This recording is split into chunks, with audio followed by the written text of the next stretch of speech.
Hi Pisces, welcome to your weekly love reading. Let's see what's going on for you this week in terms of love. Had a lot of red flags coming up, like intuitively, that they were ignoring, but with a lot of karmic relationships, there's like a magnetism because there is a soul contract. There's something you need to learn. So there was a lot of red flags this person felt, and it was to do with needing to have more boundaries, but they felt very intimidated by this person, like extremely intimidated at times, and putting up those healthy boundaries, like being in resistance of this, just caused the karmic person to be very domineering, like that Emperor card. But like I said, I feel there's definitely like have been a soul contract there. So there was magnetism. There may have been like signs like showing or magnetizing this person towards the karmic person in the past. So they were going with that. And they always knew that there was like intense lessons, whether it was consciously or subconsciously, a part of them knew that there was intense lessons to be learnt in that situation. But then once those lessons are learned, it's like that karmic contract has run its course, and then it's a time to free yourself, and then that's like the biggest kind of test. I'm not sure if I really like that word, but I hope you get what I mean. Like, it's like your biggest challenge, the thing you will learn most from, the final test, the final exam, if you like, which is like creating that liberation. And again, your connection is assisting with that liberation. Needed a little bit or quite a lot of support. Six of Swords, this is moving away from one island where it's stormy to a different island. Just trying to see if the card is here in the traditional tarot. Because it depicts it quite well. Actually, I'm not going to bother because I can't find it. But yeah, this is like your counterpart, your divine counterpart, assisting you from moving out of something that's like dangerous, toxic.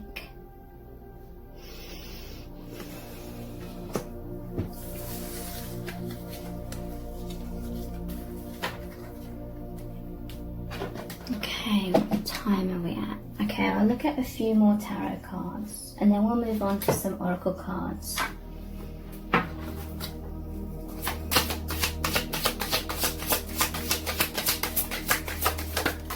What do you need to know? The Fool, yeah, this is the liberation. Look at this stark contrast. So you have a soul contract with your divine counterpart to help you come out of this to this. The Fool is the brand new journey, leaving behind past baggage. And just like Ariel, she's actually got legs here, but also like her tail as well. So it's like Ariel from The Little Mermaid wanted to be human, to experience life as a human kind of thing. Going down her own path basically. So there's definitely a liberation here, a brand new start, a brand new beginning for this person, or for you, or both.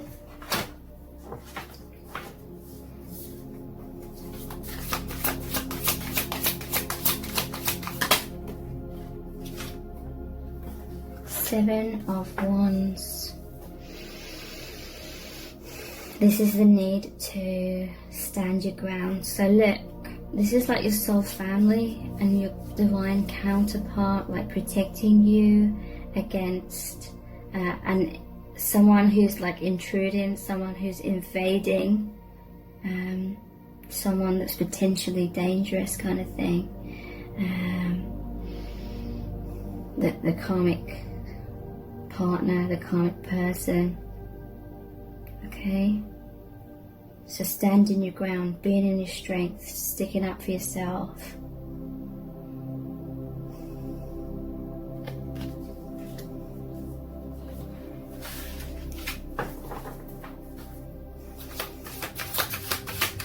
And, you know, pushing this person away, basically. You're not welcome, kind of thing.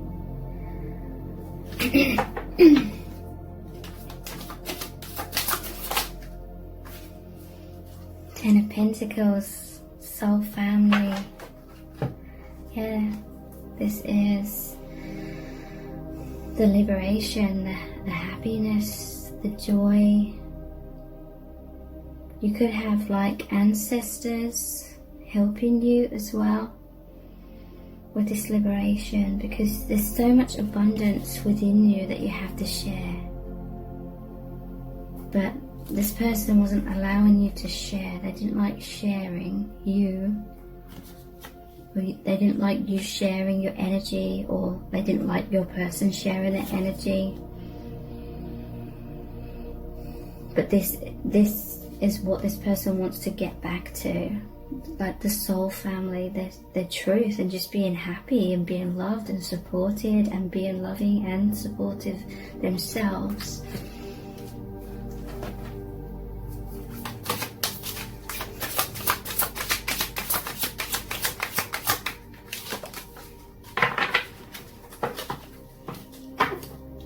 At the bottom of the deck we have Eight of Cups. This is the Ace of Wands.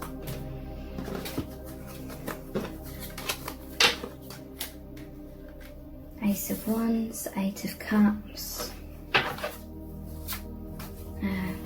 Ace of Swords, and Five of Cups. Okay, so aces are about brand new beginnings, passionate new beginning. This is saying that you're strong.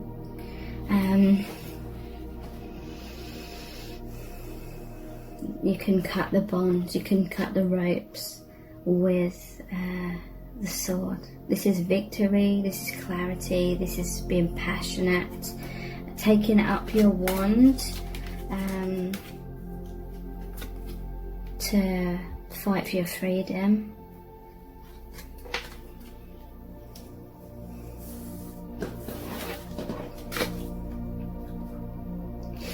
And we have Five and Eight of Cups. So this is about walking away from what isn't serving. Okay? Walking away from the karmic person. They're going to be like very upset.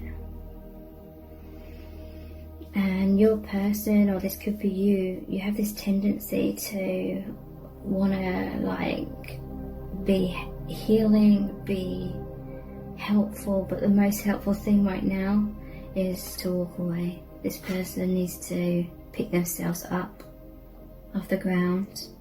You can't do it for them, or your person cannot do that for the karmic person. So yeah, these cups spill over, but there's Two of Cups. This person is walking away to their bigger dreams, their bigger life, their bigger goals. Because after the Eight of Cups, it's the Nine of Cups, which is the wish card. They have bigger plans for their life rather than being on that karmic wheel. So they're seeing the light of this lighthouse. They're turning around and taking up that Two of Cups. Following their inner light, Two of Cups represents your divine union as well.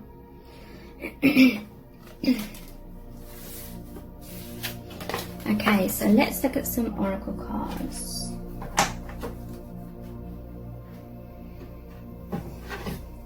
Start off with the true love reading cards, I think these are. What do you need to know? Maturity, yes.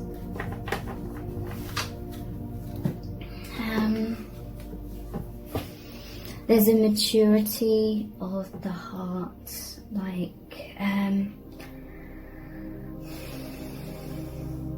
you go through a lot of karmic situations, a lot of relationships of all kinds to learn about love, and the more mature heart realizes that you cannot be a savior.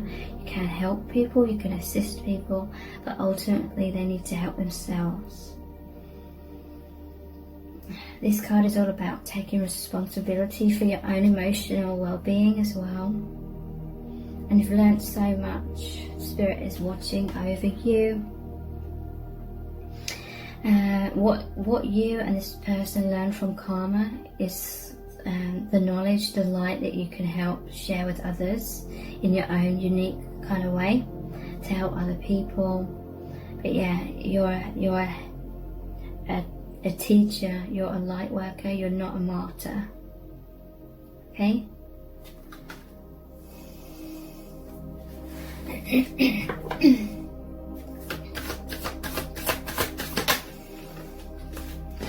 Intimacy. So this is you and your divine counterpart. This is like true intimacy. It's a freeing, liberating kind of love. Immature love is filled with a lot of attachment. It's filled with a lot of codependency and fears. And I don't mean that in any judgmental kind of way, because we all go through it. We're all supposed to go through those situations to learn. But with a divine counterpart, it's like unconditional. It's definitely freeing. It's certainly not this. Very freeing, very liberating.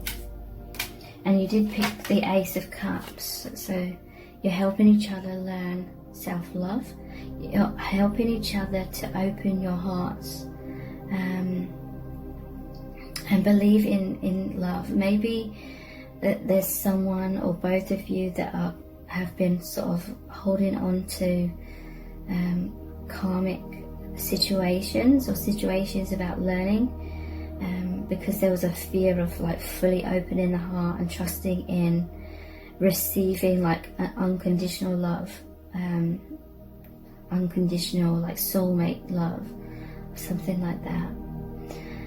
There's the thorns here, so yeah, everyone, or practically everyone, has to go through these thorns, the difficulties, the challenges, the lessons, the pain, in order to have the mature heart, the balance within themselves, balance within a relationship kind of thing with another. Manifestation. So yeah, there's the infinity symbol here again, the sunflowers, which is the sun, the light, the healing. This harmony, this connection was manifested because that's who you truly are. Your true self was kind of a bit hidden underneath fear-based situations, but your true self is powerful and manifested this true reflection of who you really are, so you can become more of who you really are. These are the Starseed Oracle cards. We have baby steps, inner earth, action, follow your intuition before it makes sense. Okay, so this person may not have taken action, or they may have taken some baby steps in the past for this liberation, but they were confused. They weren't in the past fully clear in their mind about what they should do. There was doubts, a back and forth kind of energy. But this is really saying follow your intuition. Don't try and make sense of things. Logically follow what your intuition is saying. Inner Earth, you'll survive this. New solutions and beginnings. So yeah, there's solutions to this liberation. And if you're going through this difficult ending of karma, you will survive this. This connection, this intimacy with your divine counterpart really helps you to survive. It really helps you to come out of fear and back into your strength, because you're feeling called now to do this. Soul gifts and training, it's time to step up. Okay, so maybe there was a period of time where this person didn't really know where their life was headed. They didn't know what their meaning was. So maybe they just tried on some sort of karmic situation. They tried it on for size. Obviously they didn't consciously know in the beginning that it was a karmic situation about intense lessons. But now they're feeling called to step up and not just... Sometimes it's easier to just stay stuck on that merry-go-round in a way, or it feels like the easy option. You can kind of just hide out in that situation and not really take responsibility for yourself, and you just kind of feel lost, so you're just going in circles in some kind of way. And yeah, until you make more sense of where you're headed, who you are, what you want, what you don't want, kind of things. Certain karmic situations help you realize who you are, what you want, what direction you want to go in. And now you realize that. You realize you just want to be who you truly are. Or this person's realizing that they need their liberation, because it's become extremely suffocating, and their soul, their vibration literally cannot be contained within this cage anymore. And so you're walking through this new gateway. Soul gifts and training, okay? This was intense training, but now it's time to step up. You're called to share this more in the world. So let's look at the chakra wisdom cards.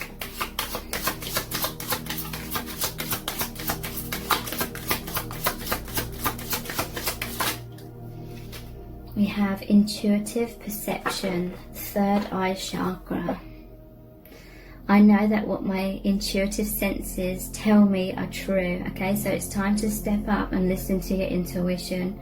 Don't keep pushing that aside because it seems too scary to try and fight for your freedom, or face this kind of energy like of a farewell, where you're going to feel really bad, like feelings of guilt. Release feelings of guilt. I open myself to the truth that is within and around me, and I know that it is there for me to receive. I practice in developing my intuition, and I know that it is a major aspect of who I am. In the stillness and silence of meditation and contemplation, I will experience and know the truth. So it's like, it's time to step up and be honest with yourself, or this person's stepping up and they finally feel strong enough to be honest with themselves, because they were pushing that truth to the back of their mind for a long time. Crown chakra, divine intervention. I honor a higher power, and I know that anything is possible. I let a higher power have a more active presence in my life, and I know that my life is divinely guided. I surrender to this truth. I know that I am loved, guided and protected by a higher source. So we had like 2 knights come out, I believe, and they're like the messengers of the divine in this reading. So your counterpart, your connection is the messenger from the divine. I'm open to seeking guidance in my spiritual quests from a spiritual teacher, master or guru.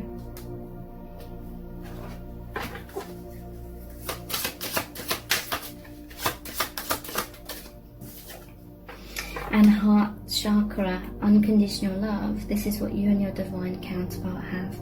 I allow myself to be open to giving and receiving love without fear of rejection. Okay, so that's what I was talking about. Maybe your heart was caged up.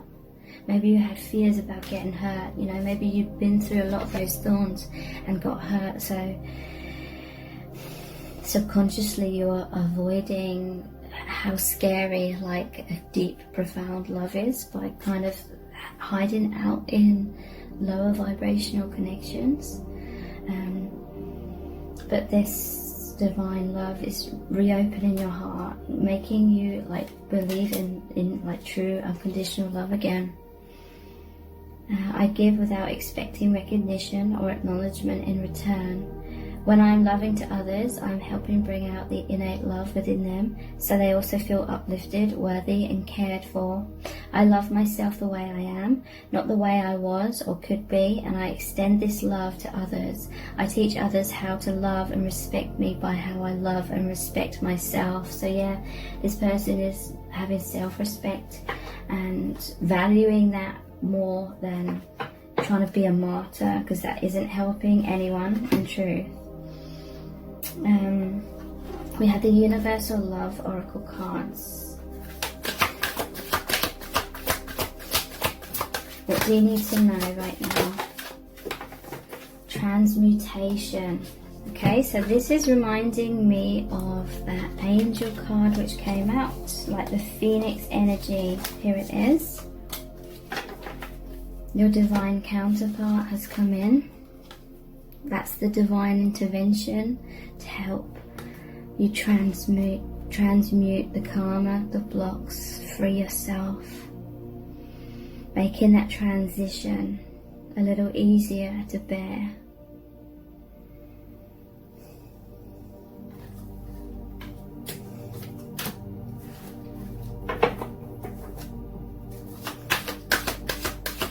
This is that sunlight kind of energy, the flames. You may be seeing yellows and oranges surrounding your connection. That will only be for some of you, but it's these flames, it's this union, the love that transmutes karma and liberates you. Tantric union. So you're very much merged with your divine counterpart in the higher realms. You feel their energies around you all the time, and they do you. You can pick up on how each other's feeling. There's a telepathic bond. The love is very healing, very strengthening.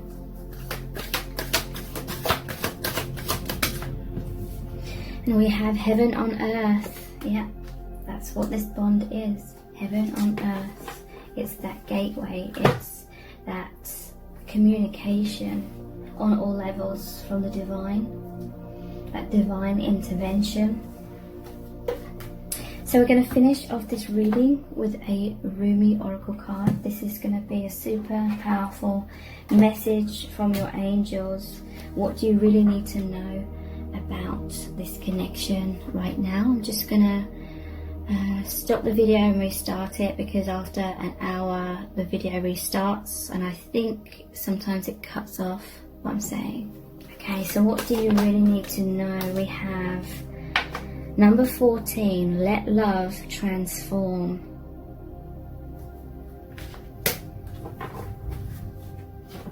Starts off with a poem by Rumi, and then there's a channeled message by Alana Fairchild, who created this deck. Okay, so here's the poem. Let love transform.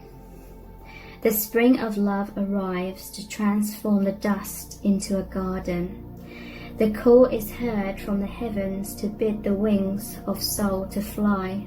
The sea becomes filled with pearls. The dry land receives the water of life. The stone becomes a ruby, and the body becomes all soul. So here's a channeled message. Love is my medicine, intelligent medicine. It takes death and makes it a passageway into greater life. What genius is this? A genius that will render anything and everything as a pathway to life. I have found a bench upon which we may be seated, nay, not a bench, a love seat. It is carved of precious ruby. It sits under the gentle shade of an ancient tree that thrives in love's garden. Come sit with me, beloved, as we let the whispers of the great beloved penetrate our hallowed ears, carried upon the sweet afternoon breeze. As the sun begins to set, the colours become vibrant. Even if we are deaf to the beloved's tender whispers, we shall not be blind. We shall be captured by the vivid display of the beloved's artistry and be transported into peace. This oracle comes to you as a living spiritual gift. Whether you realize it or not, you have triumphed, you have blossomed, succeeded, cast aside that which was unworthy, and taken up love's way. How much delight there is from all those that walk this way of love, of life, to find another precious companion in their midst. You are welcomed into this world where love finds a way. There is nothing impossible for love. It is not bound by the mind, and because of this, all manners of miraculous grace works through it in endless creative variety. The great beloved is a show-off, creating with such genius as to be breathtaking. Were we able to remain always in the heart, we would be constantly breathless, in a fit of appreciation and awe so great, truly there would not even be a sliver of emptiness through which fear could enter. What does this mean? It means an avenue for divine fulfillment has been found. You're being given the power for spiritual success. Your heart's yearning shall manifest itself, but you must comply according to the law of love. What does that mean exactly? Do not attach yourself to the form that your resolution and success shall take. Why would we seek to limit love's creative genius thus? No, instead, trust that it will be magnificent perfection, literally the work of great genius. Detach yourself from expectations of timing. The harvest will be at the best time when the ripeness is just right, so utterly juicy and sweet. You shall know with certainty that this was the best way. Not a moment sooner would have been perfect, not a moment later. Absolute trust is the best way to adhere to the law of love. This gives you rather some energy to spare, perhaps, that might have otherwise been engaged in perpetuating worry or doubt. Well, I'm happy to see that you are twiddling your divine thumbs and wondering if you are not going to worry. If you are just going to surrender and trust, then what exactly will you do with yourself? Well, of course, you can just live your life, but perhaps you may want to dance barefoot and wild with me upon the cool sand at midnight under the fullness of the harvest moon. So thank you so much. Take care. Bye.